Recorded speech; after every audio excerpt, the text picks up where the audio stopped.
Welcome, bonjour, coucou, bienvenue à la chaîne Madame Mindset with Kate. And Kate is me. I'm a Canadian teacher.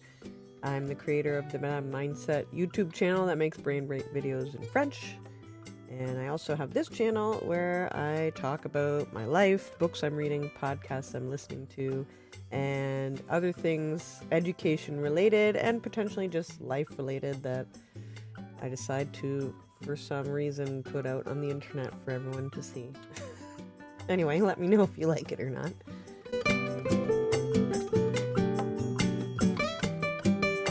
Update numero uno is probably evident.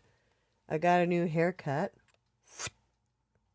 What do you think? My hair was feeling very heavy and like it was all pulling down on me, so I wanted to lighten it up so that I can feel like I can move my hair around. And I've been trying to appreciate and accept the fact that my hair is kind of crazy. I used to straighten it a lot, felt like it was more professional. I don't know why forcing my hair to be a way that it doesn't want to be felt like the most appropriate way to do things, but that's how I used to do it. I've been trying out how to maybe make it look less frizzy, because I know that when I was in high school, I used to not like my hair very much because it was so frizzy and I didn't know how to take care of it or what to do. And now I've been kind of just really letting it be itself, and here you go. I put some leave-in conditioner after I had my shower, so that's what it looks like. It's a little bit wet still in some spots, but that's just what it looks like when it dries. So let me know what you think. My sister said, well, because I said my hair, I wear hats all the time, so I don't know how the bangs are going to work out. And she said, well, maybe you're going to have to change your style. You won't wear hats anymore. And I was like, oh, well, we'll see. We'll see how that works out. Anyway. Other life updates. I finished my master's application. I finished my essay for the application, which I'm very proud of all the work and all the research that I did. I feel like it's a pretty good essay considering I hadn't written one in like 20 years. In matters related to that, I don't know when I'm going to know if I was accepted or am accepted or not. I really, really hope that it is something that happens, because I don't know. I just really, really want to do it. And I think it would be good for me personally, and I think it would be good for my career. I think it would help me support teachers and school communities. Yeah, period. And that's something that I'm interested in doing. So I'm really hoping that this path opens up for me. I'll have more life updates when I find out. Separate life update that is also related to that. I'm going to the OMLTA Teachers Conference next weekend, and I will be presenting there. I will be presenting something that I'm very passionate about, which is how physical activity supports brain development and increases your capacity to learn. My Meta Mindset Brain Break videos are one of the ways that I've been supporting that belief that I've had for quite a while. The more and more research about the benefits of physical activity and in relation to learning, the more passionate I am about integrating that into the classroom during the school day, especially the more I learn about how much time children and people in general are being sedentary, because I think that has a huge effect on how our brain works and how our nervous system responds, because bodies were meant to move and we're not moving enough, I think. Myself included sometimes. This week is March break, and I spent the whole week pretty much being a couch potato, which I think I'll get to in a little bit, because I think that's related to another feeling that I'm generally having. Anyhow, if you are going to the conference and you're interested in meeting me and listening to me speak about, essentially, it's not really about why I made my Meta Mindset, supports the reasons for using it in your classroom with research. So if that's something that you're interested in, you're more than welcome to come, and please don't be shy. Please feel comfortable coming up to me and saying hello, because I'd love to meet you. I'm very excited to be there, and I'm a little bit nervous to present, not because I'm nervous about presenting in general, because I think I'll be pretty good at it, even though I'll still be kind of nervous about how it's received. I just hope that it's an interesting presentation and it's valuable and useful, and it's not boring. That's another thing.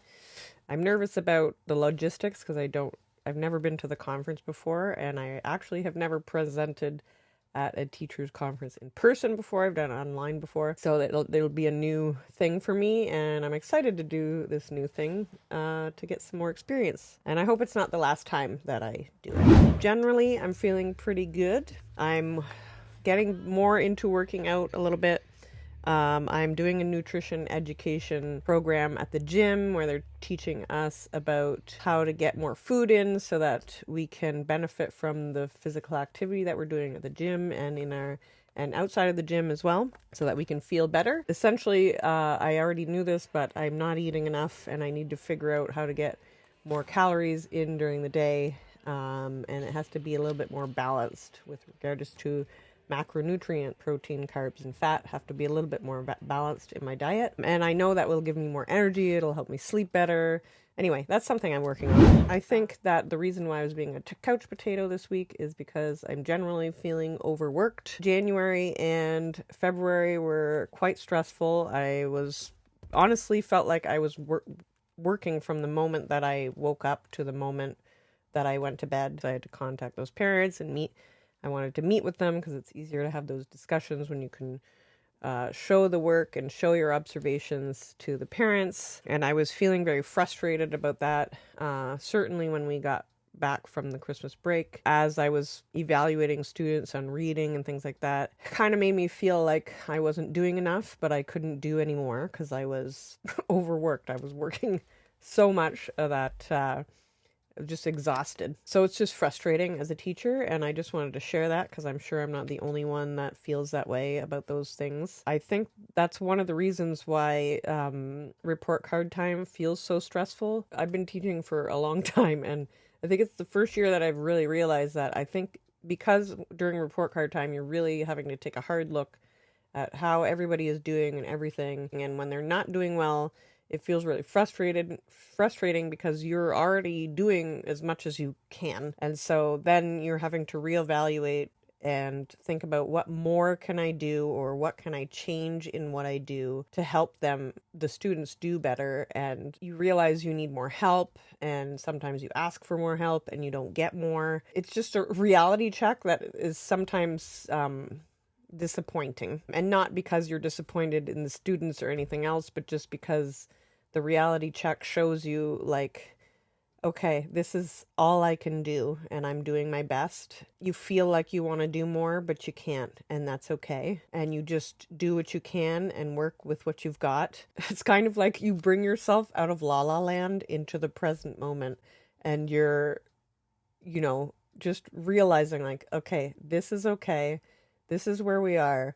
This is what we've got to do. It's a good refocus, but it's sometimes frustrating because you realize that you may not get there by the end of the year, and you have to be okay with that and do what you can, because maybe making those little adjustments that you decided to make, or having those little consultations that you've had with other people, will help you, and they'll change what they're doing so that that can be more supportive to you. And anyway, it's just a lot of work.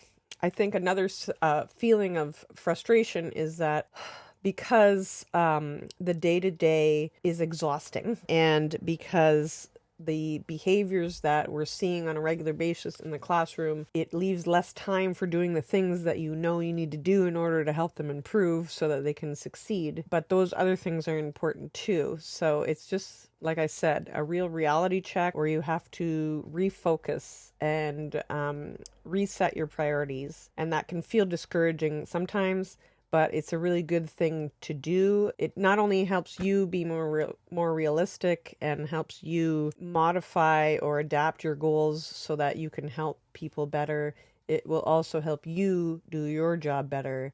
Asking for help and those sorts of things is not always easy, but it's part of the process and you need to do it. Anyway, so the last 2 months have been kind of frustrating for me. So that's something I wanted to say, and I don't know if any of that makes any sense to anybody, but it's out there now. So A podcast that somebody had brought my attention to, All There Is, and Anderson Cooper is the interviewer, and what he does is he interviews people about grief. I've listened to 2 or 3 of them since. It does help me process my emotions around grief as well, and I just wanted to share that because that's something that a really valuable piece of advice that I got when my dad died was that you're not alone. And it's really nice to hear that. And it's this is one of the ways that you can see that you're not alone. And it's conversations with people that you don't know, but you know of. They're famous people dealing with grief. So everybody deals with grief in different ways, and everybody's dealing with it in some capacity. Like I said, it's really nice to know that you're not alone, and that even if you don't have a place that you can share it, you can at least hear somebody else share it, and I think that helps you process your own grief. So if that's something that you're interested in, then go take a listen at some of the ones that maybe you'd be interested in. The most recent one that I listened to was the one where Robert Irwin talks to Anderson Cooper about Steve Irwin, his dad's death. So if that's something that you're interested in, I encourage it. It was very valuable for me to listen to it. And then book. Oh, I forgot it. Hold on. Anybody's interested in me sharing anything I learned about writing my essay, these are not all of them, but all these are studies and research projects and reviews and meta-analysis of information that I'm going to use in my OMLTA conference presentation. If that's something that you're interested in hearing me share the results of these studies, then let me know in the comments or email me or send me a DM on Instagram or whatever. Other books that I'm reading right now: The Brain Targeted Teaching Model, The Brain-Based Learning, Teaching the Way Students Really Learn. Also reading The Digital Delusion, How Classroom Technology Harms Our Kids' Learning and How to Help Them Thrive Again. Actually, the reason why I printed all of these out is due to brain-based research that was in this book. If you're curious to know why I'm reading on paper, it's in this book, and I could share it with you if you want me to review it. Language Acquisition in a Nutshell. And then the thing I wanted to share is this book I borrowed from my sister when we went to Montreal at Christmas time to visit them. I told people before on here that I love graphic novels, and this one is very, very interesting. It's easy to read, as most graphic novels are. Very interesting. It talks a lot about Canadian history at the same time as talking about the history of the Dene people. I forgot to talk about the morning meetings. Okay, so April morning meetings I'm going to fix actually right after I finish filming this. Just a little observation, 2 things. One of the reasons why I do morning meetings is to encourage conversation in French, and it is going very well now with this group. They are very enthusiastic about the salutations and the pensée partage. As usual, there's a bunch of kids that really like to get into it. My strategy for the kids that don't like to get into it, increasing participation of the students who don't talk very much. And so what I do is when we're on the carpet and we do a pensée partage, I share the pensée partage question. And then I tell them that I want them to talk to at least 2 people. I ask everybody to stand up on the carpet and have a conversation while standing, because that makes it easier for them to move around and go talk to a friend that they want to talk to. And then while the kids are doing that, that is the time where I go up to them. And oftentimes now, because we've been doing it for quite a bit, they're not surprised that I come over to them, or they even come over to me to prepare their answer. And then what we do after a couple of minutes is I have them sit back down on the carpet and I pick equity sticks out of a cup. I pick about 5 kids. If the conversation is going really well and it's interesting, we'll keep going. I'm trying not to do that too much because I have so many other teachers that are coming in the mornings. If our conversation goes too long, I'm kind of encroaching on their time to work with the students that they came to work with. And other times I try to ignore that because this having conversations, genuine, authentic conversations like this is very valuable, and I know it's valuable for them, so I try to really do it that way. But at least 5 kids get to respond, and because the kids are already talking before that on the carpet, they all get a chance to talk and share their opinion. Some of them really, really like to share with the whole group, so I may pick a couple more, hoping that they'll get it, but they're kind of used to it now that we're just picking sticks out of the equity stick jar so that everybody gets a chance to talk if they want to. Oh, and the other thing is the bonjours, where the kids get up and move around and like act like an animal or hop like a frog or have to say hello like the shape of a rainbow or something like that.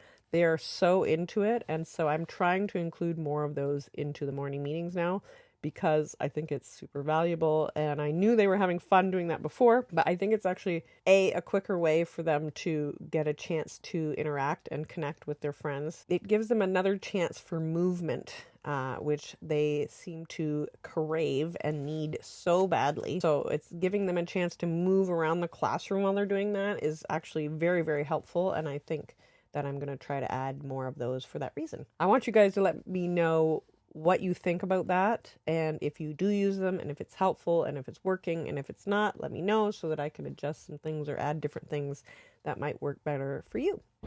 That's pretty much all I wanted to talk about today. I don't have much else to say. I hope you had a restful break and that you're ready to take on the rest of the school year. The last thing I want to leave you with is don't forget that you're amazing.